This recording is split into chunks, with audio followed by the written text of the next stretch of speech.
এই জামানার কথাই নবীজি বলছেন সাল্লাল্লাহু আলাইহি ওয়াসাল্লাম, তোমাদের সামনে এমন একটা যুগ আসছে, নবীজি বলছেন জামানা সবরিন, কঠিন জামানা, যেই জামানায় ঈমান নিয়ে চলাটা হবে হাতের মধ্যে আগুন নিয়ে চলার মতো।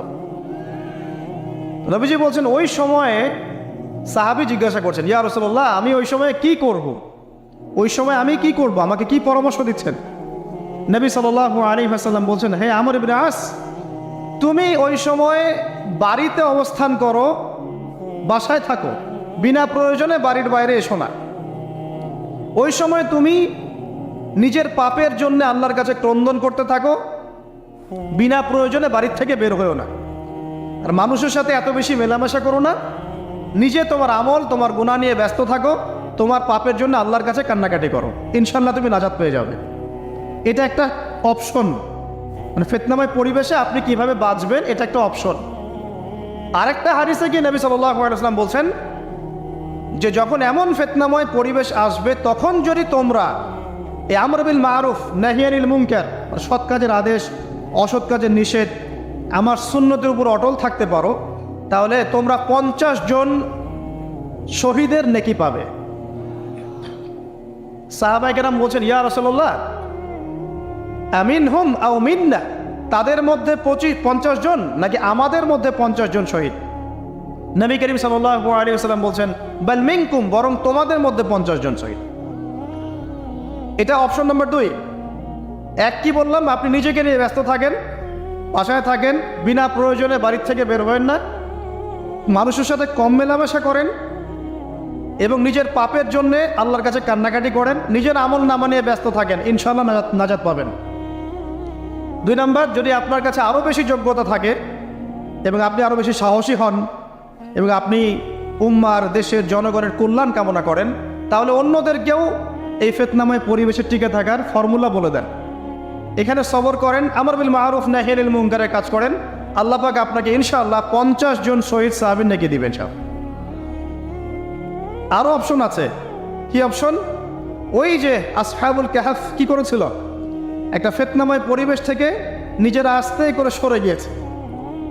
যখন আপনি পরিবেশকে পরিবর্তন করতে আর পারছেন না, দাওয়াত দিয়েও কোনো কাজ হচ্ছে না, মানুষ কথাও শুনছে না, জুলুম নির্যাতন বাড়তেই আছে, টিকে থাকা মুশকিল, তখন তাদের হিসেবের দায়িত্ব আল্লাহর উপর ছেড়ে দেন, আপনি ওখান থেকে ডিসকানেক্টেড হয়ে যান।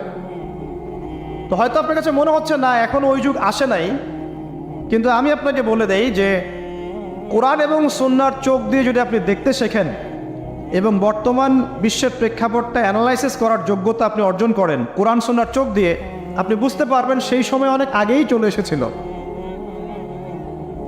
এখন ফিতনা এবং ফাসাদময় এই পরিবেশে আমরা কি করতে পারি, ছোট স্কেলে, বড় স্কেলে না, ছোট স্কেলে। আমি আজকে বড় বিষয় নিয়ে কথা বলতে আসি নাই, কারণ আমি চিন্তা করলাম যে আসলে প্রথমে যদি ব্যক্তিকেন্দ্রিক বিষয়টা ঠিক না হয়, বড় বিষয় আলোচনা করে কোনো লাভ নাই।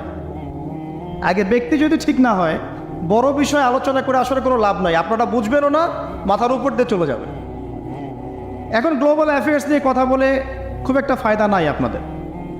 এখন ইকোনমিক পুরো এই সুদভিত্তিক সিস্টেম আপনি চেঞ্জ করতে পারবেন না, এবং পুরো যে তাগুতি ব্যবস্থা আপনি চেঞ্জ করতে পারবেন না।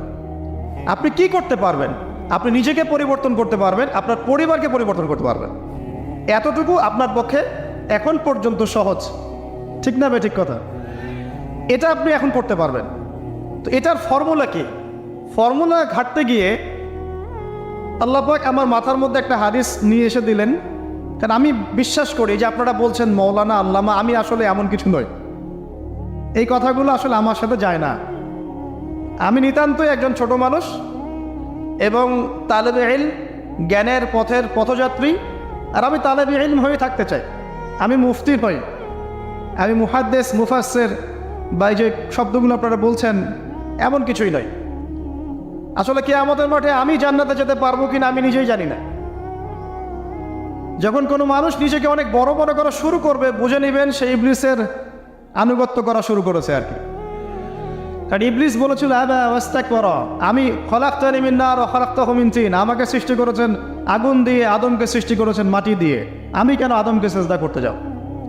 তো এটা ইবলিসের চরিত্র, আবা ওয়াস্তাকবার, সে উদ্ধত হয় এবং অহংকার প্রদর্শন করে। তো আমি মনে করি যে আমি কিছু বলি না, আল্লাহ রাব্বুল আলামিন আমাকে বলার তৌফিক দেন মাত্র, আলহামদুলিল্লাহ। তা আমার মাথায় একটা হাদিস আসছে, সকাল থেকে ঘুরছে। সেটা হচ্ছে, দেখুন, বারা ইবনে আযিব রাদিয়াল্লাহু আনহু থেকে বর্ণিত হাদিসটা আসছে এবং হাদিসটা বিশুদ্ধ। এখান থেকে আমি মূল আলোচনা যাচ্ছি যে একদিন আনসার মানুষদের মধ্যে, আনসার কারা? আমাদের আনসার বাহিনী। আনসার কারা? যারা মুহাজির সাহাবীদেরকে আশ্রয় দিয়েছিল মদিনায়, তাদেরকে কি বলা হয়? আনসার। তাহলে শব্দটা সুন্দর না? তাহলে আমাদের বাহিনীর নামটাও সুন্দর, মাশাআল্লাহ। তো আনসার সাহাবীদের মধ্যে একজন ইন্তেকাল করেছেন, ইন্না লিল্লাহি ওয়া ইন্না ইলাইহি রাজিউন।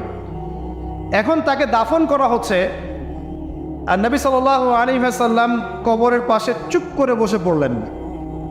তার বসা দেখা দেখি বাকি সাহাবীরাও তাকে ঘিরে গোল করে বসে পড়লেন। তারা বলছেন, আমরা এমনভাবে এখানে বসেছিলাম যেন আমাদের মাথার উপরে পাখি এসে বসতে পারে, চুপচাপ, কোনো নড়াচড়া নাই। দেখেন, রাসূলের সাথে বসার সুন্নত দেখেন। কোরআন এবং হাদিসের মাহফিলে বসার কিন্তু সুন্নত আছে। এখানে বসে দুনিয়াবি এত গল্পগুজব করা যাবে না, এই মোবাইল টোবাইল হাবিজাবি নিয়ে এত ব্যস্ত থাকা যাবে না, দিলের কান দিয়ে শুনতে হবে, ঠিক আছে? আদব আছে, না হলে কথা আপনার উপর তাসির করবে না। তারা এমনভাবে বসেছিলেন যেন মাথার উপরে পাখি বসতে পারে, সুবহানাল্লাহ। এবার নবী করিম সাল্লাল্লাহু আলাইহি ওয়াসাল্লাম বলছেন যে যখন মাইয়েতকে কবরে শোয়ানো হয় তখন সে তাকে দাফন করে যাওয়া ব্যক্তিদের হাঁটার খসখস আওয়াজ শুনতে পায়। এরপরে তাকে যখন শুইয়ে দেওয়া হয়, সে যদি মুমিন ব্যক্তি হয় তাহলে তার মাথার দিকে তার সলাত এসে দাঁড়িয়ে যায়। দুনিয়াতে আপনি যে নামাজগুলো পড়েছেন, আমি যে নামাজগুলো পড়ছি, এগুলো মাথার দিকে দাঁড়িয়ে যায়। ডান দিকে চলে আসে তার সওম, সওম মানে কি? রোজা। বাম দিকে চলে আসে যাকাত, যাকাত মানে কি? যাকাতের সাথে তো আমরা পরিচিত নই। আমরা ওই যে রাস্তাঘাটে যে দান খয়রাতগুলো উঠানো হয়, এগুলোর সাথে খুব পরিচিত, তাই না? কত টাকা, কত পয়সা, কি কি গান গড়ে আর টাকা কালেকশন করে না? অনেক সময় দেখা যায় রাস্তায় যাচ্ছি আমরা গাড়ি নিয়ে, পারলে গাড়ির সামনে এসে হুমড়ি খেয়ে পড়বে টাকা নেওয়ার জন্য। এইভাবে টাকা কালেকশন করতে কে শিখিয়েছে ইসলামে? আর আমরা অনেক সময় ছোট ছোট বাচ্চাদেরকে দিয়ে, মাদ্রাসার ছোট ছোট বাচ্চাদেরকে দিয়ে টাকা কালেকশন করাই। এটা ঠিক না। কেন ঠিক না জানেন? ছোটবেলা থেকেই ওর ব্যক্তিত্ব নষ্ট হচ্ছে। এই হাতটা উত্তম না এই হাতটা উত্তম? উপরের হাত উত্তম, নিচের হাত উত্তম? তো ছোটবেলা থেকে সে নিচের হাতে অভ্যস্ত হচ্ছে। দেখেন, এত টাকা পয়সা কালেকশন করে আমাকে আর একটা স্বতন্ত্র মসজিদ করতেই হবে জরুরি? খুবই জরুরি ছিল। মানুষের কাছে হাত চেয়ে, হাত পেতে, রাস্তাঘাটে এরকম করে গাড়ি থামিয়ে, তারপরে কি বলবো, সুর করে গান গেয়ে এত টাকা পয়সা কালেকশন করতেই হবে? মসজিদটা আমাকে টাইলস ফিটিং করতেই হবে? এসি মসজিদ করতেই হবে? আমরা এমনও মসজিদ রংপুরে দেখেছি 10 বছরেও টাকা কালেকশন শেষ হয় নাই। 10 বছর ধরে কালেকশন হচ্ছে। আমি ছোটবেলা থেকে দেখছি কালেকশন হচ্ছে। কি বুঝলেন? তো এগুলো আমাদের ব্যক্তিত্ব নষ্ট করে। মুসলিমরা উপরের হাতের মালিক। সারা বিশ্ব আমরা একসময় চালিয়েছি। এই পশ্চিমা সভ্যতা আমাদেরকে কি শিখায়? সারা বিশ্ব আমরা চালিয়েছি। এই আপনার উমাইয়া খেলাফতের সময়ও কর্ডোভায় আব্দুর রহমানের যে শাসন ছিল, কর্ডোভায়, স্পেন, পর্তুগাল, এই পুরো জায়গাগুলো পশ্চিমা বিশ্বের, এগুলো মুসলিমরা শাসন করেছে প্রায় 500-600 বছর। ইতিহাস তো আমরা জানিও না, পড়িও না, ভুলে গেছে। ইতিহাস পড়তে হয়। হিস্ট্রি ঘাটলে দেখবেন রাসূল সাল্লাল্লাহু আলাইহি ওয়াসাল্লামের 23 বছরের নববী যুগ, স্বর্ণযুগ, তারপর আবু বকর সিদ্দিকের খেলাফত, তারপর উমর ইবনুল খাত্তাবের খেলাফত। আবু বকর সিদ্দিকের 2 বছর বা 2.5 বছর, উমর রাদিয়াল্লাহু আনহুর প্রায় 10 বছর, তারপর উসমান রাদিয়াল্লাহু আনহুর 12 বছর, আলী রাদিয়াল্লাহু আনহুর প্রায় 2-2.5 বছর, তারপরে হাসান রাদিয়াল্লাহু আনহু 6 মাস। এরপরে উমাইয়া খেলাফত শুরু হলো মুয়াবিয়া রাদিয়াল্লাহু আনহুর হাতে, প্রায় 20 বছর। উমাইয়ারা শাসন করেছে প্রায় 90 থেকে 100 বছর। তারপর জাপ নদীর যুদ্ধে উমাইয়া আব্বাসী ওরা একে অপরের সাথে যুদ্ধ করেছে। করে উমাইয়ারা পরাজিত হয়ে আব্বাসীয়রা ক্ষমতায় গিয়েছে। ক্ষমতায় গিয়ে তারা প্রায় শাসন করেছে প্রায় 550 বছর। এদিকে উমাইয়াদের মধ্যে যারা পরাজিত হয়েছে ওরা চলে গিয়ে কর্ডোবা, আন্দালুসিয়া ওই দিকে খেলাফত কায়েম করেছে। তারপরে আবার এদিকে ফাতেমি খেলাফত ছিল, উসমানীয় খেলাফত ছিল, তারপরে মিশরের তুলুনি একটা রাজবংশ ছিল, আমাদের সাবকন্টিনেন্টে মোগলরা ছিল, সারা বিশ্বে আমরাই ছিলাম। ইতিহাস তো ভুলে গেছে। তা আমরা সবসময় উপরের হাত ছিলাম, উপরের হাত আমরা দিতাম, মানুষ নিত। আর এখন কি হচ্ছে? আমরা এখানে আমরা চাই, মানুষ দেয়। আর ওরা কি এমনি দেয়? ওরা চড়া সুদ দিবে না? ওয়ার্ল্ড ব্যাংকে যান লোন নিতে, চড়া সুদ। মানে এই সুদ শোধ করতে গিয়ে বিভিন্ন দেশ শ্রীলঙ্কা হয়ে যাচ্ছে। সুদ তো শোধ করতে হবে, এমনি তো আপনাকে আর এগুলো দিবে না। তো এই সুদটা শোধ করতে গিয়ে আমাদের জিনিসপত্রের দাম বেড়ে যাবে, তারপরে দেখবেন জনগণের উপর কর বেড়ে যাবে, অনেক প্রবলেম। আর এই প্রবলেমগুলো ফেস করতে হবে কি কারণে? রিবা বা সুদের কারণে। তো এই যে বলছি, দেখেন ছোটবেলা থেকেই যে আমরা নিচের হাতে অভ্যস্ত হচ্ছি, এটা ত্যাগ করতে হবে। ব্যক্তিত্বের পরিচয় দেন। এত টাকা পয়সা চেয়ে প্রতিষ্ঠান করার দরকার নাই। আমার জমি আছে 1 বিঘা, আমি প্রতিষ্ঠান করবো ইনশাআল্লাহ। আপনার 2 বিঘা আপনি করেন, যার সামর্থ্য আছে সে করবে, সামর্থ্য নেই করার দরকার নেই।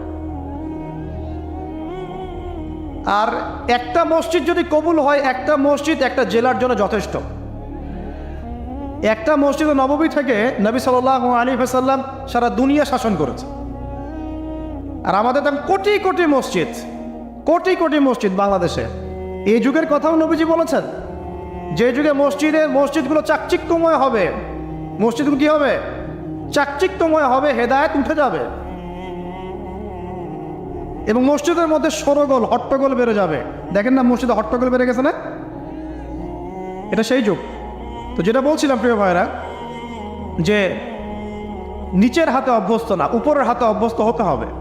এই কারণে এই যে একটা হাদিসের কথা শুরু করলাম, যে আনসার সাহাবী কারা ছিল? যারা মুহাজির সাহাবীদেরকে আশ্রয় দিয়েছে। এখন এই সাহাবীদের মধ্যে একজন ইন্তেকাল করেছে, তার লাশ যখন রাখা হচ্ছে তখন নবীজি বলছেন, মাথার দিকে মাইয়েতের আসে কি? সলাত। সলাত মানে কি? নামাজ। 5 ওয়াক্ত নামাজ আজকে থেকে ছাড়বেন? ওয়াদা করেন আজকে থেকে 5 ওয়াক্ত নামাজ ছাড়বো না ইনশাআল্লাহ। একটা হাদিস খালি বলি, মান তারাকা সালাতান মুতাআম্মিদান ফাকাদ কাফারা, মান তারাকা সালাতান মুতাআম্মিদান ফাকাদ কাফারা। আবার শোনেন, قال رسول الله صلى الله عليه وسلم من ترك صلاة متعمدا فقد كفر। আর মুয়াজ বিন জাবাল রাদিয়াল্লাহু আনহু কে নবীজি বলেছেন, মান তারাকা সালাতা মুতাআম্মিদান ফাকাদ বারিয়াত মিন জিম্মাতিল্লাহ। যে ব্যক্তি নিজের উপর ফরজ নামাজ ছেড়ে দিল, সে কুফরি করলো। মুয়াজ বিন জাবালকে নবী সাল্লাল্লাহু আলাইহি ওয়াসাল্লাম বলছেন, যে ব্যক্তি ফরজ নামাজ ইচ্ছা করে ছেড়ে দিল, সে ব্যক্তি আল্লাহর জিম্মা থেকে মুক্ত হয়ে গেল। নামাজ ছাড়বেন প্রিয় ভাই, 5 ওয়াক্ত নামাজ জামাতের সাথে ইনশাআল্লাহ। আল্লাহ আমাকে তৌফিক দেখ, আপনাদের সবাইকে তৌফিক দান করুন, আমিন। জামাত যদি না পান, একা পড়ে নেবেন, ঠিক আছে? যদি ঘুমিয়ে থাকেন, ঘুম থেকে উঠে পড়বেন। ভুলে গেছেন, যখন মনে হবে তখন পড়বেন। ওযু করার পানি নাই, কি করবেন? তায়াম্মুম করবেন। তায়াম্মুমেরও কিছু নাই, আপনার কোনো কাপড়ই নাই, সতর ঢাকার কোনো কাপড়ই নাই, কি করবেন? বসে বসে নামাজ পড়ুন, ওই অবস্থাতেই। এটা কোনো মাফ নাই।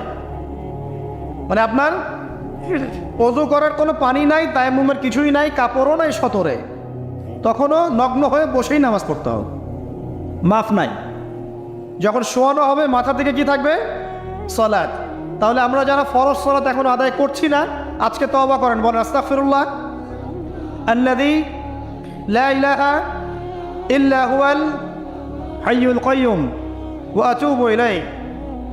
হে আল্লাহ, আমরা তওবা করছি, সারা জীবনে যত নামাজ পড়ি নাই, এই সমস্ত নামাজ না পড়ার পাপ থেকে তোমার কাছে তওবা করছি। ঠিক আছে? এটা আস্তাগফিরুল্লাহর অর্থ নয়, আমি বাংলায় বললাম। আর যদি নামাজ কাজা করে আদায় করে দিতে পারেন, আলহামদুলিল্লাহ, খুবই ভালো হয়। যদি নাও পারেন, তাও এখন থেকে আর কোনো নামাজ বাদ দিয়েন না, আর বেশি বেশি নফল নামাজ পড়ার চেষ্টা করেন। আল্লাহ পাক তৌফিক এনায়েত করুন। আসুন, তারপরে ডান দিকে কি? সওম। সওম মানে কি? রোজা। রমজান মাসে রোজা রাখি সবাই তো মাশাআল্লাহ, আলহামদুলিল্লাহ। রমজান মাসে সওম রাখার পাশাপাশি বেশি বেশি নফল সওম রাখার ব্যাপারে অভ্যস্ত হওয়ার চেষ্টা করতে হবে। সবচেয়ে সেরা সওমগুলো হচ্ছে মাসের 3 দিন, আইয়ামে বীজের সওম, চাঁদের 13, 14 এবং 15 তারিখ। আর সপ্তাহে 2 দিন, সেটা হলো বৃহস্পতিবার এবং কি সোমবার। আল্লাহ পাক তৌফিক দান করুন, আমিন। এছাড়া আরাফার সওম আছে, আশুরার সওম আছে, ঠিক আছে, জিলহজ মাসের প্রথম 10 দিন রাখতে পারেন, ইত্যাদি। এবার বাম দিকে কি? যাকাত। যেটা বলছিলাম, যাকাতের সাথে আমরা খুব একটা পরিচিত নই, অথচ যাকাত একটা ফরজ ইবাদত। কেউ যদি নামাজ এবং যাকাতের মধ্যে পার্থক্য করে, সে ব্যক্তি কাফের হয়ে যাবে। কেউ যদি মনে করে নামাজ আমি মানি, যাকাত আমি মানি না, তাহলে কাফের হয়ে যাবে। নিসাব পরিমাণ সম্পদ হলে প্রত্যেক মুসলিমের উপর যাকাত ফরজ, ঠিক আছে। এবং এই যাকাতই হচ্ছে আপনার ইসলামিক অর্থনীতির মূল ভিত্তি। কিভাবে জানেন? ব্যবসা এবং যাকাত এটা কি করে? এটা একটা মার্কেটের মধ্যে সম্পদ ঘুরতে থাকে। আমি বুঝাচ্ছি আপনাকে। মনে করেন আপনি ব্যবসা করছেন এবং যাকাত দিচ্ছেন। যাকাত কারা দিবে? যারা যাকাতের নিসাব পরিমাণ সম্পত্তি রাখে, মানে কিছুটা ধনী তারা। তো তারা ব্যবসা করছে মাশাআল্লাহ। ব্যবসা যখন করে, ব্যবসায় কি থাকে? লাভ থাকে, লস থাকে, লাভ থাকে, লস থাকে। লাভও হতে পারে আপনার, লসও হতে পারে। আর সুদে কি? শুধু লাভ, লস আছে, লস নাই। পার্থক্য বোঝেন। এখন ব্যবসা যখন আপনি করবেন, এই টাকা বা মূল যে ক্যাপিটাল যেটা বলে অর্থনীতির ভাষায়, এটা মার্কেটের মধ্যে সার্কুলেট করতে থাকবে। আজকে আপনি ধনী, লাভ করেছেন, কালকে লস করবেন, এই ধন আরেকজনের হাতে চলে যাবে। সে আবার ব্যবসা করছে, সে লাভ করলে সম্পদ তার হাতে থাকলো, লস করলে আরেকজনের হাতে। মানে এই মানিটা, ক্যাপিটাল যেটা, এটা মার্কেটের মধ্যে ঘুরতে থাকে, ঘুরতে থাকে। আজকে কেউ ধনী, কালকে কেউ ধনী, আজকে কেউ ফকির, কালকে কেউ ধনী, এভাবে। এখানে আল্লাহ পাক যাকে ইচ্ছা হয় ধন দেন, যাকে ইচ্ছা হয় দরিদ্র করেন। এটা আল্লাহ পাক নিয়ন্ত্রণ করেন। আবার এর মধ্যে যারা ধনী হবে তারা আবার যাকাত দিবে। কাকে যাকাত দিবে? যে গরিব তাকে। এই কারণে অর্থনৈতিক সাম্য থাকবে এবং টাকা, ক্যাপিটাল মার্কেটে সার্কুলেট করতে থাকবে। এটা হচ্ছে ইসলামিক ইকোনমিক্স। বুঝতে পারছি না মনে হয়। আর রিবায় কি হবে? রিবায় কোনো লসের চান্স নাই। মানে এখানে ধনী আরও ধনী হতে থাকবে, গরিব আরও গরিব হতে থাকবে, প্লাস যাকাতও দিবে না। তখন সমাজের একটা অংশ অনেক ধনী হবে, আরেকটা অংশ একদম মাটিতে পড়ে যাবে, কোনো ব্যালেন্স হবে না। এই কারণে বিশ্বের একটা অংশ, ওই বিশ্বের একটা বড় অংশ যারা সুদখোর, যেখান থেকে সুদ এসেছে, ওইটা আস্তে আস্তে ধনী হয়ে গেছে এবং বিশ্বের বহু কান্ট্রি আস্তে আস্তে দারিদ্র সীমার নিচে চলে আসছে। এটা শুধু ব্যক্তির ক্ষেত্রেই নয়, এটা সমাজের ক্ষেত্রেই নয়, পুরো বিশ্বেটা হচ্ছে। তো এই হলো রিবা এবং ব্যবসা ভিত্তিক, যাকাত ভিত্তিক ইকোনমিক সিস্টেমের পার্থক্য, বেসিক ডিফারেন্স। রিবার মধ্যে আল্লাহ পাক তার হাত উঠিয়ে নেন, আল্লাহ পাক সেখানে আর ইন্টারফেয়ার করেন না। ঠিক আছে, সুদ খাচ্ছ, তুমি তোমার মতো চলো এখন। আর ব্যবসা ভিত্তিক ইকোনমিক্স চললে আল্লাহ পাক সেখানে কাউকে ধন দিবেন, কারো কাছ থেকে নেবেন। আপনার ধন নিয়ে আমাকে দিবেন, আমার ধন নিয়ে আপনাকে দিবেন। আর আমি যদি ধনী হই, আমি আবার যাকাত দিব, সেই যাকাতের টাকা আবার আপনার হাতে যাবে, কেউ না খেয়ে মরবে না। তো সামনে এই যে বলা হচ্ছে 2023 সাল, শুধু 23 সাল না, আমার অবজারভেশন 2026-27 পর্যন্ত একটা অর্থনৈতিক মন্দা চলতে পারে। বলবে কিছু কিছু লোক যে ভবিষ্যৎবাণী করতে যাওয়া, এটা ভবিষ্যৎবাণী নয়। আপনি বর্তমান সম্পর্কে খবর রাখেন না বলেই বর্তমানকে আপনার ভবিষ্যৎ মনে হচ্ছে। আমাদের অনারেবল মিনিস্টার যারা আছেন ওদেরকে জিজ্ঞাসা করেন, তাদেরকে জিজ্ঞাসা করেন, তারাও বলছেন যে 2023 সাল থেকে 26 সাল খাদ্যমন্দার মতো যাও। দেখেন নাই? তারা এই কথা বলছেন কারণ তারা বুঝতে পারছেন ওয়ার্ল্ডের অবস্থা ভালো না। এখানে একটা সলিউশন বলছি, ইচ্ছা হলে আপনি গ্রহণ করতে পারেন, ইচ্ছা হলে নাও করতে পারেন। আমার তো চাপিয়ে দেওয়ার কোনো ক্ষমতা নাই। ফাযাক্কির ইন্নামা আনতা মুযাক্কির, আপনি শুধু উপদেশদাতা। লাস্তা আলাইহিম বিমুসাইতির, আপনি কারো প্রতি দারোগা নন। কি উপদেশ? এই যে যাকাত, যেটা যাকাত, আমাদের যাকাত যেটা আসে, এটাকে একটু বড় পরিসরে কালেক্ট করার চেষ্টা করতে হবে। করে যদি আমরা সুষ্ঠু বন্টন করতে পারি গরিবদের মাঝখানে, ইনশাআল্লাহ কেউ খাদ্য অভাবে মারা যাবে না ইনশাআল্লাহ। আল্লাহ পাক আমাদেরকে বোঝার তৌফিক দান। এর পাশাপাশি তারা যেটা বলেছেন, ইকোনমিক সেকশনের লিডার যারা আছে তারা যেটা বলছেন এটা ঠিক বলছেন। তারা বলছেন কৃষিভিত্তিক অর্থনীতির কথা বলছেন, এটার সাথে আমি 100% একমত। আর আল্লাহ পাকের কোরআন, এই কোরআনের মধ্যে বেশিরভাগ যে অর্থনীতির কথা এসেছে তা হচ্ছে কৃষিভিত্তিক অর্থনীতি। এটা কি জানেন? হয়তো জানেন না। কোরআনে যত ইকোনমিক সিস্টেমের কথা আসছে তার মধ্যে সবচেয়ে বেশি এসেছে কৃষিভিত্তিক অর্থনীতির কথা। তারপর ব্যবসা এবং যাকাত। অতএব তারা ঠিকই বলেছেন, দেশের যারা ইকোনমিক সেকশনে গবেষণা করছেন তারা ঠিক কথাই বলেছেন যে কৃষিভিত্তিক অর্থনীতি হচ্ছে আমাদের অর্থনৈতিক মন্দা দূর করার অন্যতম উপায়। ঠিক বলেছেন, আমি একমত। তো যাকাত, যেটা কথা বলছিলাম, বাম দিকে যাকাত আসবে। তো যাকাত আমরা দিব তো ইনশাল্লাহ ভাই? যাদের, শোনেন, বাংলাদেশে এমন অনেক শিল্পপতি আছে যাদের একজনের যাকাতের টাকা দিয়ে একটা গ্রাম চলতে পারে। আর যাকাতের টাকা কিন্তু শুধু এক বছরে আসবে না, প্রতি বছরেই ঘুরে ঘুরে আসবে। মনে করেন যে আপনাদের এলাকার মধ্যে অনেক বিত্তশালী আছেন, আমি দোয়া করি মন থেকে আল্লাহ পাক বিত্তশালীদের অন্তরটাকে নরম করে দিক এবং ওসমান রাদিয়াল্লাহু আনহুর মতো দানশীল করে দিক। আমরা দোয়া করি, আমরা কারো খারাপ চাবো, সবার জন্য হেদায়েতের দোয়া করব। টাকা থাকতে তো সমস্যা নাই, কিন্তু টাকা থেকে যদি ওসমান রাদিয়াল্লাহু আনহু হতে না পারলাম তাহলে সমস্যা। টাকা থাকতে কোনো সমস্যা নাই, ধন আপনাকে আল্লাহ দিতেই পারে। এই ধনটাকে উসমান গনি রাদিয়াল্লাহু আনহুর মতো আল্লাহর পথে বিতরণ করে দেন, ইনশাআল্লাহ আল্লাহ পাক আপনাকে জান্নাতুল ফেরদৌস দান করুন। তো অনুরোধ থাকবে, দেখেন, আপনারা যদি একটা এলাকার যাকাত কালেক্ট করতে পারেন, মনে করেন কথার কথা এখানে কিছু মেয়ে আছে যারা খারাপ পথে পা বাড়িয়েছে, আমার কথা বুঝতে পারছেন? আচ্ছা, এরকম পল্লী অনেক জায়গায় আছে না? এক বছরের যাকাতের টাকা দিয়ে সমস্ত যৌনপল্লীর মেয়েদেরকে কাজ দেওয়া সম্ভব, কর্মে আনা সম্ভব। ওদেরকে কাজের ব্যবস্থা করে দেন, ওরা কখনোই এই সেক্স ওয়ার্কারের কাজ করবে না ইনশাআল্লাহ। কোনো মেয়েই এই কাজ করতে চায় না আমার মতো। কোনো মেয়েই চায় না যে ইজ্জত বিক্রি করে খাবো, কোনো মেয়ে চাবে? কখনো চাবে না। ওকে আপনি ভালো কাজের ব্যবস্থা করে দেন এই যাকাতের টাকা দিয়ে, দেখবেন ইনশাআল্লাহ সে ওই খারাপ পথ ছেড়ে দিয়েছে।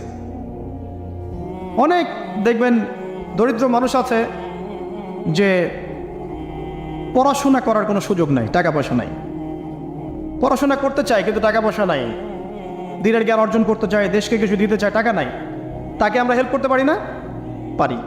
অনেক মানুষ আছে মাদক দ্রব্য বিক্রি করছে, তাকে বুঝান, দিনের হেদায়েত দেন যে ভাই আমি তোমাকে আরও ভালো চাকরি দিব, ভালো ব্যবসা দিব, তুমি ছাড়বা কিনা? বলবো আমি ছেড়ে দেবো ইনশাআল্লাহ। বুঝালে ছেড়ে দেবে ইনশাআল্লাহ।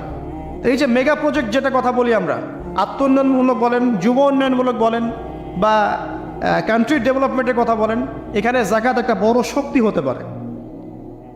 তবে এটাকে সুষ্ঠুভাবে কালেক্ট করতে হবে এবং যাকাতের যে 8টা খাত আছে এই খাতগুলোতে সুষ্ঠুভাবে বন্টন করতে হবে। অমুসলিমদেরকেও যাকাত দেওয়া যায়, জানেন? অমুসলিম যদি কেউ থাকে, দরিদ্র, তাকেও যাকাত দিয়ে সহযোগিতা করা যায়। আমরা সহযোগিতা করি না বলেই তো ওই যে পশ্চিম থেকে লোকজন এসে সহযোগিতা করে খ্রিস্টান বানাচ্ছে এখন সবাইকে। আরও বাড়বে দিন দিন, দেখেন। আমরা তো সহযোগিতা করছি না। আপনার পাশে আপনার প্রতিবেশী না খেয়ে মারা যাচ্ছে, আপনি যাচ্ছেন না। এখন তো অন্য কেউ এসে যদি সাপোর্ট করে, ও তো তার দলেই ভিড়বে তখন। স্বাভাবিক, এটাই হচ্ছে এখন। আল্লাহ বোঝার তৌফিক দান করুক আমাদের। বাম দিকে মাইয়াদের থাকবে কি ভাই? যাকাত। তারপরে পায়ের দিকে চলে আসবে তার আত্মীয়তার সম্পর্ক রক্ষার ইবাদত, তার এই যে অন্যান্য দান সৎকা, তার নফল আমল, তার তাসবিহ তাহলিল, তার কোরআন তেলাওয়াত ইত্যাদি পায়ের দিকে চলে আসবে। এখানে একটা হাদিস এসেছে, সূরাতুল মুলক যে ব্যক্তি রাতের বেলা তেলাওয়াত করবে, কোন সূরা ভাই? তাবারাকাল্লাযী বিয়াদিহিল মুলক ওয়া হুয়া আলা কুল্লি শাইইন কাদির। এই সূরা যে ব্যক্তি রাতের বেলা করে তেলাওয়াত করবে, ইনশাআল্লাহ সূরা মুলকও কবরে তার সাথে থাকবে এবং কবর আযাব থেকে সূরা মুলক তাকে বাঁচাবে ইনশাআল্লাহ। আমি বুঝাচ্ছি যে কি অবস্থাটা হবে। এবার দুজন ফেরেশতা মাথার দিক থেকে আসবেন, আসতে চাইবেন, সালাত বলবে এখান দিয়ে আসা যাবে না, এদিক দিয়ে আসা যাবে না। ডান দিক দিয়ে আসতে চাইবেন, এদিক দিয়ে আসা যাবে না। বাম দিক দিয়ে আসতে চাইবেন, যাকাত বলবে এদিক দিয়ে আসা যাবে না। পায়ের দিক দিয়ে আসতে চাইবেন, আমলগুলো বলবে এদিক দিয়ে আসা যাবে না। তখন যাই হোক, তারা আসবেন। এটা তাদের, এটা কথা কি? এটা কথাটা হচ্ছে যে সলাতের গুরুত্ব, সে সলাত আদায় করেছে, সে আমার হক আদায় করেছে, আমি তার পক্ষে আছি, এটা পক্ষে বোঝাচ্ছে। রোজা বলবে আমি ওর পক্ষে আছি, তাকে আপনি কোনো শাস্তি দিবেন না, আমি তার পক্ষে আছি। আপনারা দুজন তাকে শাস্তি দিবেন না, আমি যাকাত তার পক্ষে আছি, এটা পক্ষে থাকার কথা।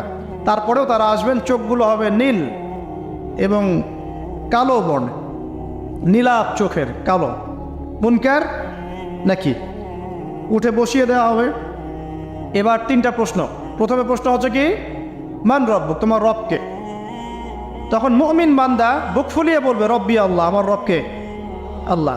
পৃথিবীতে যে ব্যক্তি আল্লাহর সাথে শিরিক করে নাই, আল্লাহর তাওহীদের উপর থেকেছে এবং তার উপরে মৃত্যুবরণ করেছে, ইনশাআল্লাহ সে ব্যক্তি এর উত্তর নির্দ্বিধায় দিতে পারবে ইনশাআল্লাহ।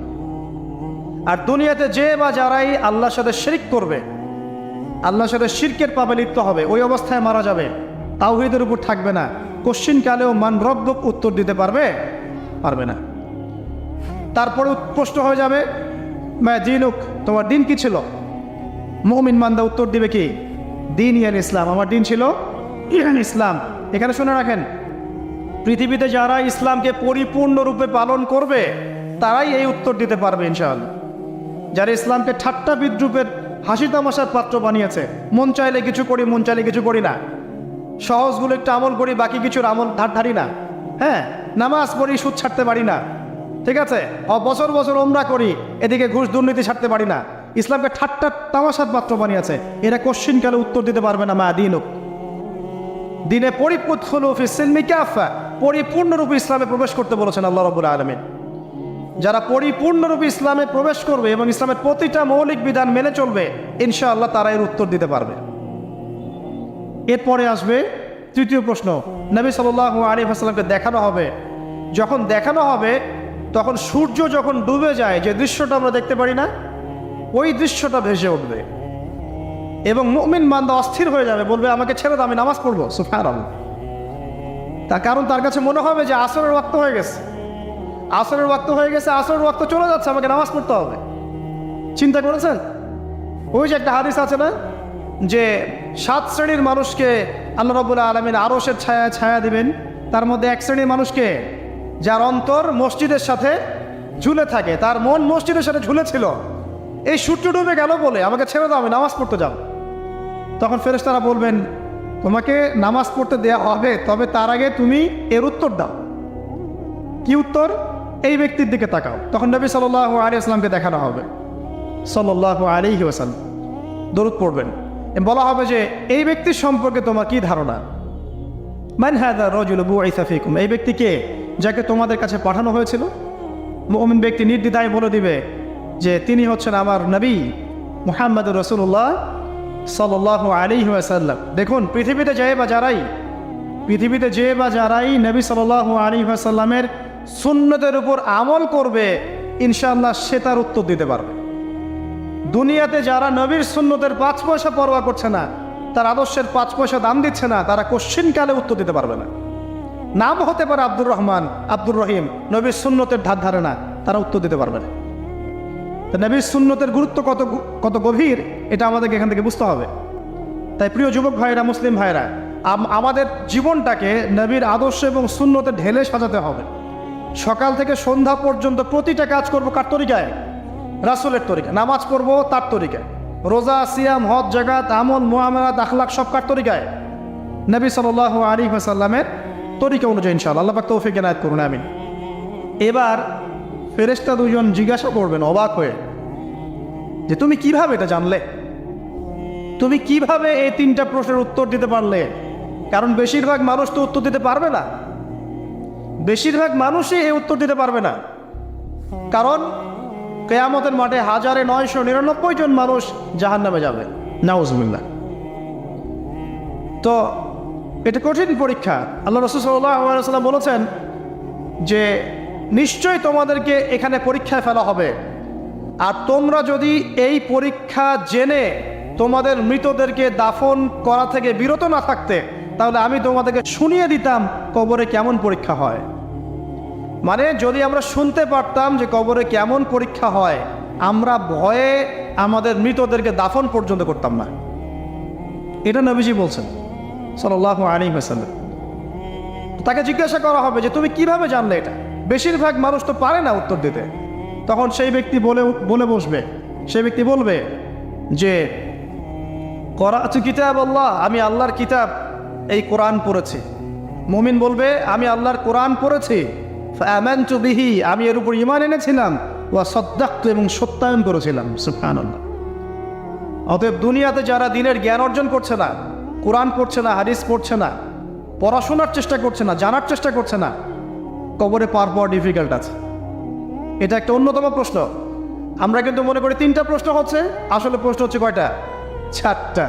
তিনটার পরে আরও একটা এক্সট্রা, কিভাবে জানলে? তখন উত্তর দিচ্ছে, আমি আল্লাহর কিতাব পড়েছি, ঈমান এনেছি, সত্যায়ন করেছি। সুবহানাল্লাহ। নবী সাল্লাল্লাহু আলাইহি ওয়াসাল্লাম হাদিসের পরের অংশে বলছেন যে যখন কাফের বান্দাকে উঠানো হবে তখন ডানেও কিছু নাই, বামেও কিছু নাই, সামনে পিছনে কিচ্ছু নাই। মাথার দিক থেকে ফেরেশতারা চলে আসবেন, উঠিয়ে বসানো হবে, প্রশ্ন করা হবে, কে তোমার রব? একটাই উত্তর, লা আদরি, আমি জানি না। নাউযুবিল্লাহ।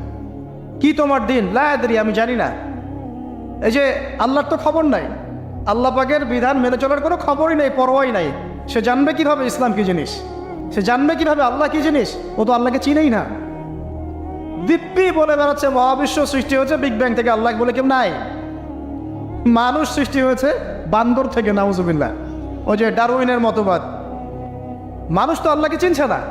এখনো মানুষ মনে করছে যে আল্লাহ বলতে কেউ নাই। এবং এই মুক্ত চিন্তার নামে, বাক স্বাধীনতার নামে নাস্তিকতার যে চর্চাটা বেড়েছে বাংলায়, এটা আশঙ্কাজনক। বড় বড় বিশ্ববিদ্যালয় থেকে পড়ে আসছে, অনেক সময় দেখলাম বড় বিশ্ববিদ্যালয়ের প্রফেসর, সে বলছে যে মহাবিশ্ব বিগ ব্যাং দিয়ে সৃষ্টি হয়েছে, সৃষ্টিকর্তা নাই এখানে কোনো। তো মুসলিম বিজ্ঞানীর একটা কথা বলতেন যে মানুষ বিজ্ঞান সম্পর্কে অল্প জানলে নাস্তিক হয়ে যায়, আর অনেক গভীর জ্ঞান অর্জন করলে আল্লাহর কাছে আত্মসমর্পণ করে। খেয়াল করে দেখবেন, ডক্টর, ইঞ্জিনিয়ার যারা বড় বড় লেভেলে চলে গেছেন, অনেক সিনিয়র, তারা কিন্তু বেশিরভাগ নামাজি দেখবেন, নামাজ পড়ে, দান সৎকার করে, সমাজ কল্যাণমূলক কাজ করে। তারা কিন্তু রোগীর সেবা করতে গেলেও বলে যে নামাজ পড়িয়েন, রোজা রাখিয়েন, তারা কিন্তু বলে। অনেক ডক্টর আমি দেখেছি এমন, যারা যত বেশি গবেষণা করে তারা তত বেশি আস্তিক হয়ে যায়, আর টুটাফাটা গবেষণা করলে নাস্তিক হয়ে যাবে। কত প্রশ্ন, ইসলামের এটা কেন, ওইটা কেন, ইসলামে বহুবিবাহ কেন, হ্যাঁ, ইসলামে কি পর্দার বিধান কেন, তারপর ইসলামে এত রেস্ট্রিকশনস, এত বাইন্ডিংস কেন, হ্যাঁ, স্বাধীনতা নাই কেন, কত প্রশ্ন। ইসলামের এগেন্স্টে কত তীর এখন ছোড়া হচ্ছে। তো এই ব্যক্তি কেমন করে উত্তর দিবে যে মাহাদি লোক, তোমার দিন কি? আল্লাহর দিকে কত প্রশ্ন ছোড়া হচ্ছে, কত শিরকের পাপ আমরা করছি, অনেক সময় মুসলিম হয়েও শিরকের পাপ করছি। কিভাবে উত্তর দিবে? মান রব্বুক। 3 নম্বর প্রশ্ন যখন করা হবে, এই ব্যক্তিকে দেখো দেখি, সে বলবে যে আমি জানি না এই ব্যক্তিকে, তবে শুনেছিলাম, মানুষের মুখে শুনেছিলাম, মানুষ যা বলতো আমি তাই বলতাম। মানে সে রাসূল সাল্লাল্লাহু আলাইহি ওয়াসাল্লামের নাম শুনেছিল হয়তোবা, কিন্তু তার সুন্নত বা আদর্শ কখনো মেনে চলে নাই, পারল না। এবার জান্নাতি ব্যক্তি হলে কি হতো? ওই যে সূর্য ডুবছিল যেখানে, তার দৃষ্টির সীমা পর্যন্ত কবরকে প্রশস্ত করে দেয়া হতো, এবং জান্নাতের একটা দরজা তার কবরে খুলে দেয়া হতো। এটা কিভাবে করা হবে সেটা আল্লাহ পাক জানেন, এটার ব্যাখ্যা করার জ্ঞান আল্লাহ আমাদেরকে দেন নাই। যেই মানুষের ক্ষুদ্র জ্ঞানে মানুষ ব্যাকটেরিয়া, ভাইরাস নিয়ে গবেষণা করতে হিমশিম খেয়ে যায়, সে মহাবিশ্বের স্রষ্টা নিয়ে কিভাবে গবেষণা করবে? আল্লাহ পাকের অসীম জ্ঞানের সামনে আমার জ্ঞান কি? খুবই ক্ষুদ্র। এটা হাদিসে এসেছে বুখারী শরীফের মধ্যে, যে একটা মহাসমুদ্রের মধ্যে যদি একটা পাখি 1 ফোঁটা পানি উঠিয়ে নিয়ে যায়, ওই 1 ফোঁটা পানি হচ্ছে মহাবিশ্বের জ্ঞান, আর বাকি পুরো মহাসাগর হচ্ছে আল্লাহ পাকের জ্ঞান। তো আমরা এই ক্ষুদ্র জ্ঞানের মানুষ হয়ে আল্লাহর জ্ঞানকে কেমন করে পেনিট্রেট করতে পারি? তো আল্লাহ পাক জান্নাতের দরজাগুলো খুলে দিবেন, একটা দরজা খুলে দিবেন, সেখান থেকে বাতাস আসবে, সে জান্নাতের নাজ নেয়ামত উপভোগ করতে থাকবে, এবং তার রূহটাকে সবুজ রঙের পাখির আকৃতিতে জান্নাতে রেখে দেওয়া হবে। ইল্লিন মানে ওখানে জান্নাতের নেয়ামত সে পাবে। এটাকে বলা হয় দারুল বারজাখ, বারজাখের জীবন। জীবন অনেকগুলো, একটা ছিল রুহের জগৎ। রুহের জগতে আমরা সবাই ছিলাম। শোনেন, রুহের জগতে যার সাথে যার বন্ধুত্ব, ভালোবাসা গভীর ছিল, দুনিয়াতে তার সাথে তার ভালোবাসা বেশি। এটা হয়তো জানেন না, জানতেন হাদিসটা? রুহের জগতে যদি কখনো আপনার সাথে আমার দেখা হয়ে থাকে, দুনিয়াতে আপনার সাথে আমার দেখা হবে ইনশাআল্লাহ। রুহের জগতে যদি আপনার আমার মধ্যে ঘনিষ্ঠ ভালোবাসা থেকে থাকে, এখানেও ভালোবাসা হয়ে যাবে ইনশাআল্লাহ। এটা বলে আমি আবার তোমাদের বয়ফ্রেন্ড গার্লফ্রেন্ড ভালোবাসা বুঝাই নাই, ওই ভালোবাসার কথা বলি নাই। আবার রুহের জগতে বিদ্বেষ, এখানেও দেখবেন বিদ্বেষ। ওটা একটা জগৎ ছিল যেখানে আল্লাহ পাক সমস্ত আদম সন্তানকে সৃষ্টি করে তাদের রুহটাকে রেখেছিলেন, এবং ওয়াদা নিয়েছেন। কি ওয়াদা? আল্লাহ পাক বলেছিলেন, আলাস্তু বিরব্বিকুম, সূরা আরাফের 182 নম্বর আয়াত পড়ে দেখবেন, 182 নম্বর আয়াত। আল্লাহ পাক বলেছিলেন যে আমি ওয়াদা নিয়েছিলাম আলাস্তু বিরব্বিকুম, আমি কি তোমাদের রব নই? আমরা সবাই বলেছিলাম বেলা ইয়া রব্বি, অবশ্যই আপনি আমাদের রব। দুনিয়াতে এসে আমরা ভুলে গেছি। এই ভুলে যাওয়াটা মনে করায় দেওয়ার জন্যই আল্লাহ পাক আসমানে কিতাব নাজিল করেন, নবী রাসূল পাঠান, আমাদের কান পর্যন্ত ইসলামের দাওয়াত পৌঁছে দেন, যাতে আমরা মনে করতে পারি। এবার আসেন রুহের জগতের পর আসলাম এই যে দুনিয়ার জগৎ, দারুদ দুনিয়া। দুনিয়ার মধ্যে আছি হয়তো 50, 60, 70, 100 বছর হায়েস্ট। এরপর যাবে দারুল বারজাখ, বারজাখের জগৎ। পাপী ব্যক্তি হলে জাহান্নামের দরজা খুলে দেওয়া হবে, আর জাহান্নামের সে আযাব ভোগ করতে থাকবে। এবং পুণ্যবান ব্যক্তি হলে জান্নাতের দরজা খুলে দেওয়া হবে এবং এর নাজ নেয়ামত সে ভোগ করতে থাকবে। তখন তাকে বলা হবে এটা জান্নাতের সেই জায়গা যেখানে তুমি থাকবে। এটা দেখার সাথে সাথে, শোনার সাথে সাথে তার যে খুশি উৎফুল্ল তার অনেক বেড়ে যাবে। এবং সে কী করবে জানেন? সে পৃথিবীতে ফিরে আসতে চাইবে। সে বলবে আমাকে আমার পরিবারবর্গকে জানাতে দেন, আমাকে আমার পরিবারবর্গকে জানাতে দেন যে আমি ভালো আছি। তখন ফেরেশতারা তাকে বলবেন যে এটা সম্ভব না, তোমার এবং তাদের মাঝে দারুল বারজাখ আছে, তুমি এটা ভেদ করে যেতে পারবে না। তখন তার আত্মাটাকে ইল্লিনে দেওয়া হবে, একটা সবুজ পাখির আকৃতিতে জান্নাতে ঘুরে বেড়াবে ইনশাআল্লাহ। আর যদি জাহান্নামী হয় তাহলে যে বললাম দরজা খুলে যাবে, জাহান্নামের মর্মান্তিক আযাব তার দিকে আসতে থাকবে। কবর সংকুচিত হয়ে আসবে এমনভাবে যাতে তার বাম পাজর ডান পাজরের ভিতরে এভাবে ঢুকে যাবে, নাউযুবিল্লাহ। এবং এই আযাব চলতে থাকবে ইলা ইয়াউমি ইউবআসুন, পুনরুত্থানের দিন পর্যন্ত। এখন এই যে হাদিসটা আপনারা শুনলেন, এই হাদিসটা ব্যক্তিকেন্দ্রিক নয় কি? এখানে তিনটা বিষয় আপনাকে ফোকাস করতে হবে আমাদেরকে। এক, তাওহীদ, আল্লাহ পাকের তাওহীদ। দুই, রিসালাত, রাসূলুল্লাহ সাল্লাল্লাহু আলাইহি ওয়াসাল্লামের রিসালাত। এবং আখিরাত, পরকাল। এই তিনটা বিষয় খুব স্বল্প কথায় বলছে। দেখুন, তাওহীদ কি? আল্লাহ পাকের একত্ববাদ। এক আল্লাহকে আপনি সৃষ্টিকর্তা মানবেন, রিজিকদাতা মানবেন, পালনকর্তা মানবেন, সন্তানদাতা, ভালো মন্দের মালিক, সমস্ত কিছুর মালিককে আল্লাহ। আল্লাহ আল্লাহ আমাকে বাঁচিয়ে রেখেছেন, আল্লাহ আমাকে মৃত্যু দিবেন, আল্লাহ আমাকে রিজিক দেন, আল্লাহ আমাকে সন্তান দিবেন, আল্লাহ আমার ভালোর মালিক, আল্লাহ মন্দের মালিক, আল্লাহ সমস্ত কিছুর মালিক। এই কনসেপ্ট পরিষ্কার থাকবে, লা ইলাহা ইল্লাল্লাহ পরিষ্কার থাকবে। সমস্ত বিষয় কার পক্ষ থেকে? আল্লাহর পক্ষ থেকে। এই তাওহীদ, শর্ট সংক্ষিপ্ত কথায় বললাম তাওহীদ। এর মধ্যে তিনটা ক্লাসিফিকেশন আছে: রুবুবিয়্যাত, উলুহিয়্যাত, আসমা ও সিফাত। এটা আপনারা কিতাবুত তাওহীদ বই থেকে পড়ে নিয়েন। সংক্ষেপে বলে দেই, রুবুবিয়্যাত আল্লাহ পাকের সমস্ত বিষয়গুলো তার দিকে সম্বন্ধ করা, সৃষ্টিকর্তা, পালনকর্তা, রিজিক দাতা সবকে আল্লাহ। উলুহিয়্যাত কি? দুনিয়াতে এসেছি আল্লাহ পাকেরই দাসত্ব করতে হবে, অন্য কারো দাসত্ব চলবে না, তাওহীদ উলুহিয়্যাত। আসমা ও সিফাত কি? আসমা সিফাত মানে হচ্ছে আল্লাহ পাকের নাম গুণাবলীগুলো আছে। আল্লাহ পাক রহমান, আল্লাহ পাক রাহিম, আল্লাহ পাক রাজ্জাক, হ্যাঁ, আল্লাহ পাক গফুর, আল্লাহ পাক শদীদুল ইকাব। সমস্ত গুণাবলী কার? আল্লাহর। এই হলো আসমা ও সিফাত। আল্লাহ পাক যেমন, আল্লাহ পাক তেমন, আল্লাহ পাক নিজের মতো, কারোর সাথে তুলনীয় নন। ওয়াল্লাহু আহাদ, একক। আল্লাহুস সামাদ, তিনি অমুখাপেক্ষী। লাম ইয়ালিদ ওয়া লাম ইউলাদ, তিনি জন্ম দেননি, জন্মিতও নন। ওয়া লাম ইয়াকুল লাহু কুফুয়ান আহাদ, তার সমতুল্য আর কিছুই নাই। আল্লাহ থেকে সব কিছু হয়, এটাই হলো তাওহীদ। এখন এর অপোজিশন কি? শিরক।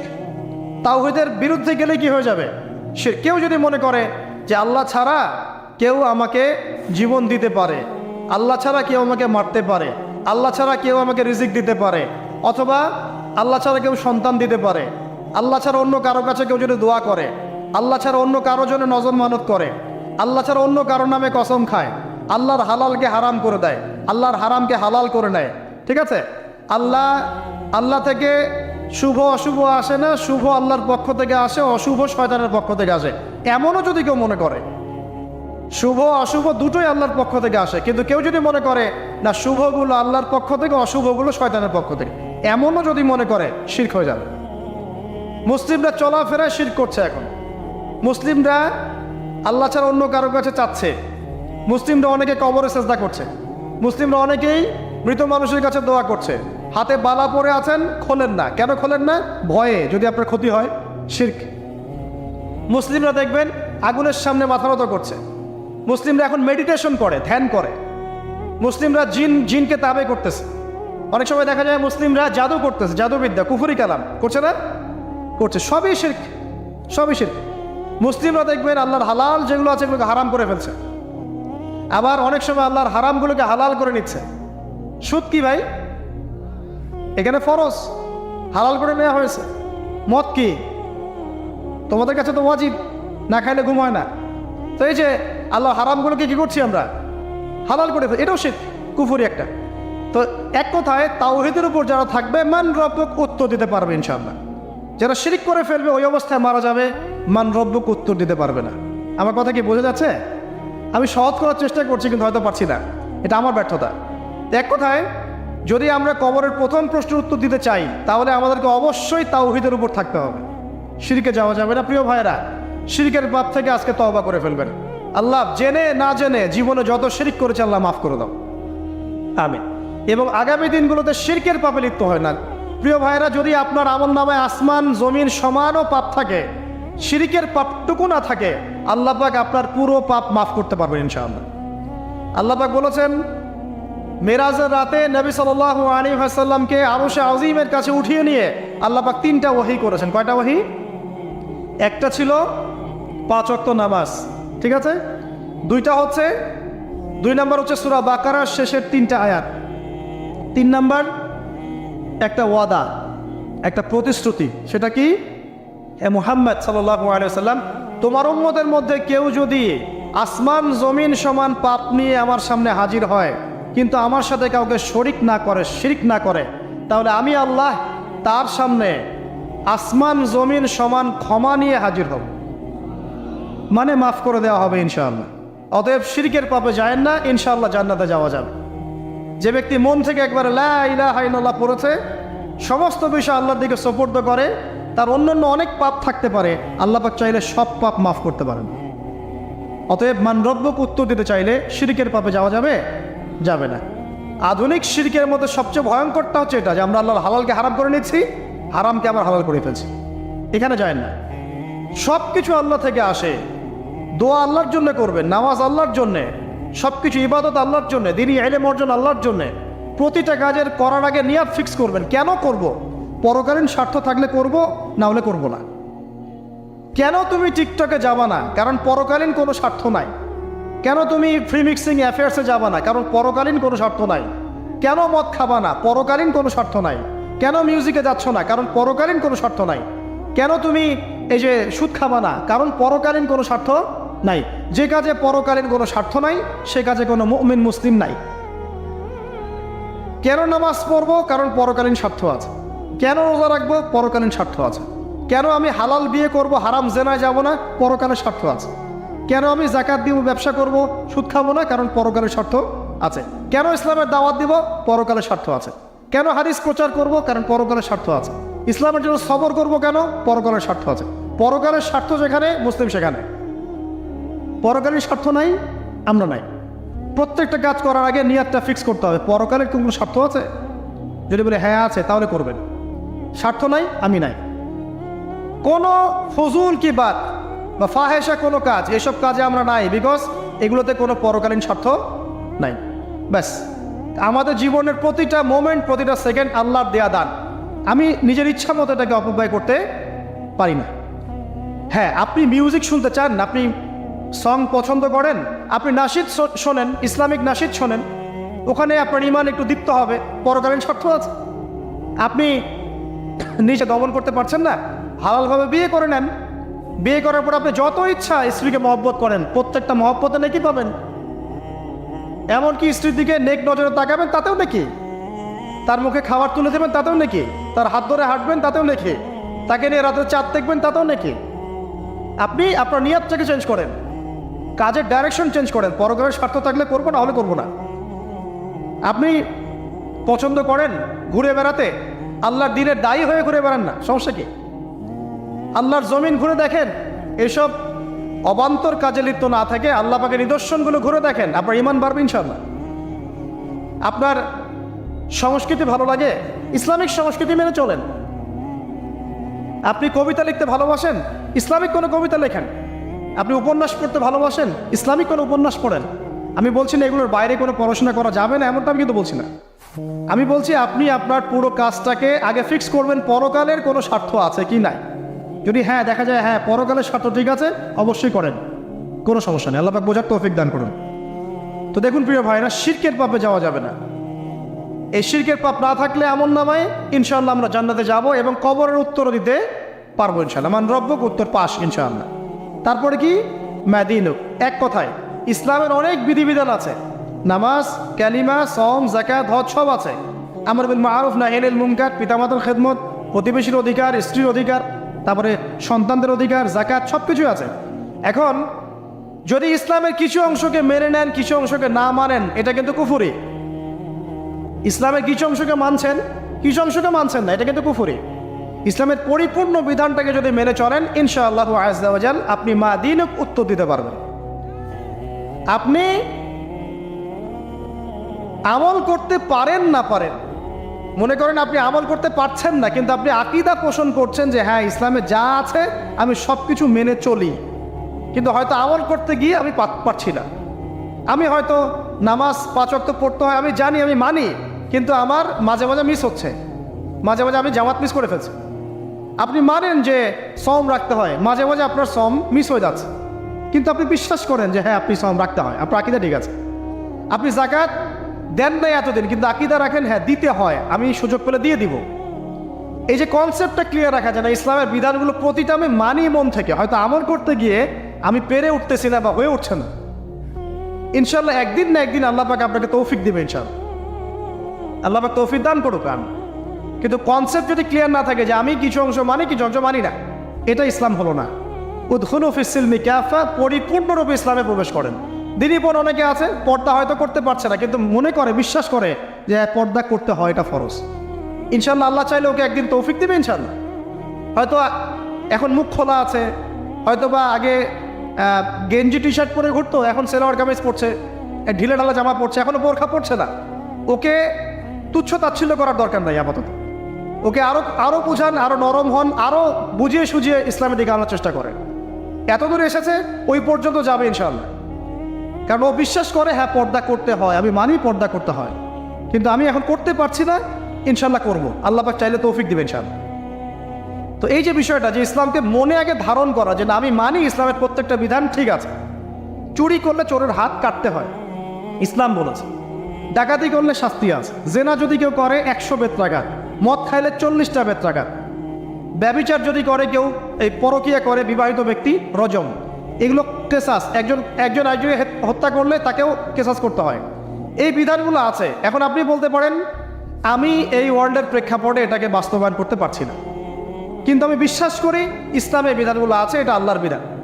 ইনশাল্লাহ আপনি মাফ পেয়ে যাবেন, ইনশাল্লাহ আল্লাহ চাইলে আপনি মাফও পেয়ে যাবেন। কিন্তু যদি মনে করেন না এই যুগের এগুলো চলেই না, আমি আল্লাহ পাকের এইসব বিধান কিচ্ছু মানি না, আমি যে বিধান বুঝি এটাই চূড়ান্ত, তাহলে খবর আছে, তাহলে মাদিনুক উত্তর দিতে পারবেন।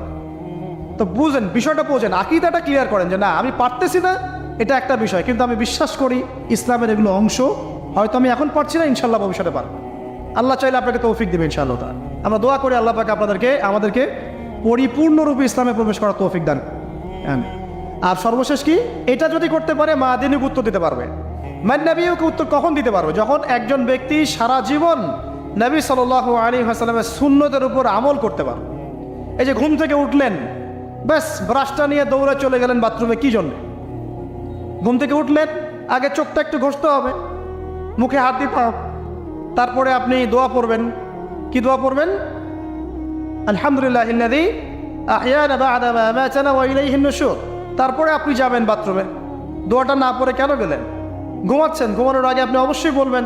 ঘুমানোর আগে একদম একটা গান শুনে, একটা গার্লফ্রেন্ডের সাথে 10টা মিনিট কথা বলে হ্যাঁ জান রাখি, ব্যাস, তারপরে ঘুমিয়ে গেলেন।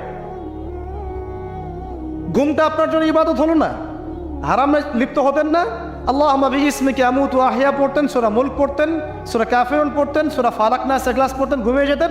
পুরো ঘুমটাই ইবাদত, পুরো ঘুমটাই নাকি ঘুমিয়ে আছেন নাকি পাচ্ছেন? আপনি ইচ্ছাকৃতভাবে আপনার আমলটা নষ্ট করলেন। ইস্তেঞ্জা করতে গেছেন, ইস্তেঞ্জা করতে গিয়ে গান শুরু করে দিল বাথরুমে। বাথরুম সিঙ্গার আছে না কিছু? বাথরুমে গান গাওয়ার জায়গা নেই, তো ওখানে গান শুরু করলো। বাথরুমে গান গাবেন কেন? আপনি ঢোকার সময় বলবেন কি বিসমিল্লাহ আল্লাহুম্মা ইন্নী আউযু বিকা মিনাল খুবসি ওয়াল খাবাইস, এরপর ইস্তেঞ্জা করবেন, তারপরে আপনি গুফরানাকা বলে বের হয়ে আসবেন। পুরো ইস্তেঞ্জার সময়টুকু নাকি নামাজ পড়তে দাঁড়িয়েছেন, এখানে রিয়া কোনো লৌকিকতা থাকবে না, লোকজন আমাকে দেখছে আমি ভালো করে নামাজ পড়ি, এমন থাকবে না। নামাজে দাঁড়িয়েছেন আল্লাহর জন্য খালেস। এখন আল্লাহ আপনার মাঝখানে আর কেউ নাই, আল্লাহ আপনার মাঝখানে আর কেউ নাই। এমনকি যা ইচ্ছা তাই নামাজ পড়বেন। একদল বেরোইছে এখন দেখি 2 ওয়াক্ত নামাজ পড়ে, তাদের বক্তব্য হচ্ছে যে 5 ওয়াক্ত নামাজ নাকি কোরআনে নাই, আর ওরা খালি কোরআন মানে হাদিস নাকি মানে না। কত যে ফেরকা এখন বেরোইছে আল্লাহ ভালো জানে। 5 ওয়াক্ত নামাজ কোরআনে নাই বলে, সুবহানাল্লাহ। তো 2 ওয়াক্ত নামাজ পড়ে। তো এখন নামাজ কি মন গড়াভাবে পড়লেই হবে? ফজরের নামাজে দাঁড়িয়েছেন, ফজর নামাজ কয় রাকাত? 2 রাকাত। এখন আমি যদি বলি নামাজ তো ভালো কাজ, 2-এর জায়গায় 4 পড়লে কি সমস্যা ফজরে? যদি এমনটা বলি হবে? কেন হবে না? কারণ নবী সাল্লাল্লাহু আলাইহি ওয়াসাল্লাম 2 পড়েছেন, আমাকে 2 পড়তে হবে। সিম্পল। 4 পড়লে আপনার নামাজ বাতিল। ফজরের নামাজ 4 রাকাত পড়লে নামাজ কি বাতিল হবে না? মাগরিবের নামাজে দাঁড়িয়েছেন 3 রাকাত নামাজ, তখন আপনি মনে চিন্তা করছেন না 3-এর জায়গায় আমি 4 পড়বো, 5 পড়বো। নামাজ তো ভালো জিনিস, বেশি করলে কি সমস্যা? সব কিছু বেশি করতে হয় না। রাসূলুল্লাহ সাল্লাল্লাহু আলাইহি ওয়াসাল্লাম যা দিয়েছেন তাই করতে হয়। এর নাম সুন্নত, বাইরে গেলে হবে কি বেদাত। প্রত্যেকটা কাজ খেয়াল করতে হবে। তো প্রত্যেকটা আমল এভাবে। নামাজ, এই যে রোজা রাখবেন, রমজান মাসে রোজা রাখলে এটা ফরজ। আর আপনি চিন্তা করেন রোজা তো ভালো জিনিস, আমি রমজানেও রাখবো, শাবান পুরো 2 মাসে রাখবো, হবে? দেখেন নফল বিষয়টা আলাদা, আমি ফরজের কথা বলছি। কেউ যদি মনে করে ফরজ রোজা আমি 2 মাসই রাখবো, রমজানও রাখবো, শাবানেও রাখবো, রোজা ভালো জিনিস করলে কি সমস্যা হবে? হবে না। এভাবেই হজ করতে হয় ওইখানে আরাফার মাঠে। আপনি মনে করেন কুড়িগ্রামে হজের একটা জায়গা বানাইলাম আমরা, মনে করেন কথার কথা, এমনও কিন্তু জায়গা আছে মানুষ অন্য জায়গায় হজ করে। কিন্তু আপনি ভাবছেন এমনি এমনি বলছি, এমন অনেক ফেরকা আছে মুসলিমদের মধ্যে, মুসলিম নাম দাঁড়িয়ে গেল মুসলিম না, হজেরও জায়গা বানাইছে আলাদা, ওখানে হজ করে, ওখানে তাওয়াফ করে। এখন হজ যেখানে করতে হবে ওখানে না করে যদি এখানে করি হবে? হবে না। যাকাত দেওয়ার একটা লিমিট আছে, এইটুক দিতে হবে। আপনি এখন কম দিলেন হবে, আবার দিলেন না আমি একদম বেশি দিয়ে ফাটায় ফেলাবো একেবারে, সেখানে হবে? তো এই জিনিসগুলো খেয়াল রাখতে হবে যে আমাদের এক কথায় নবী সাল্লাল্লাহু আলাইহি ওয়াসাল্লামের সুন্নাহটা মেনে চলো। আমলের ক্ষেত্রেও একইভাবে, আপনার অর্থনৈতিক জীবনেও। নামাজ রোজা হজ জাকাত আপনার পারফেক্ট। এবার আপনি এসেছেন অর্থনীতির ক্ষেত্রে, এসে মাশাআল্লাহ দাড়ি টুপি জুব্বা নিয়ে মাপে কম দিচ্ছেন, চলবে? দাড়ি টুপি জুব্বা আছে, মানুষকে ঠকাচ্ছেন, মজুত করছেন, সিন্ডিকেট করছেন, অনেক সময় সরকারকে বিব্রত করে ফেলছেন, মাল মজুত করছেন, দাম বেড়ে যাচ্ছে, বিব্রত হচ্ছে সরকার, হবে? দাড়ি টুপি পাগড়ি জুব্বা পরে, ভিতরটা আগে। ইমান ভিতরে না থাকলে দাড়ি টুপিতে লাভ আছে? তাকওয়া ভিতরে না থাকলে আমার দাড়ি টুপিতে লাভ আছে? মুহসিন হতে হবে। সো ইকোনমিক সেকশনে গিয়েও নবীর আদর্শ ভুলে যাওয়া যাবে না, সেখানেও তার আদর্শ মেনে চলতে হবে। এভাবেই সমাজ জীবন, পরিবার, সর্বক্ষেত্রেই নবীর সুন্নাহ মেনে চললে পরে ওই ব্যক্তিকে উত্তর দেওয়া যাবে ইনশাআল্লাহ, তিনি আমাদের নবী মুহাম্মদ রাসূলুল্লাহ সাল্লাল্লাহু আলাইহি ওয়াসাল্লাম। সর্বশেষ গিয়ে বলা হবে কিভাবে জানলে? তখন উত্তর কি দিবে মুমিন? আমি আল্লাহর কিতাব পড়েছি, ঈমান এনেছি, এরপরে আমি সত্যায়ন করেছি। তার মানে পড়াশোনা করতে হবে না ভাই, আল্লাহর কিতাব পড়তে হবে না? কারা কারা আল্লাহর কিতাব পড়তে জানেন হাত তোলেন। আলহামদুলিল্লাহ। আগামী রমাজান আসার আগেই পুরো কোরআন 1 খতম করবেন, পারা যাবে ইনশাআল্লাহ?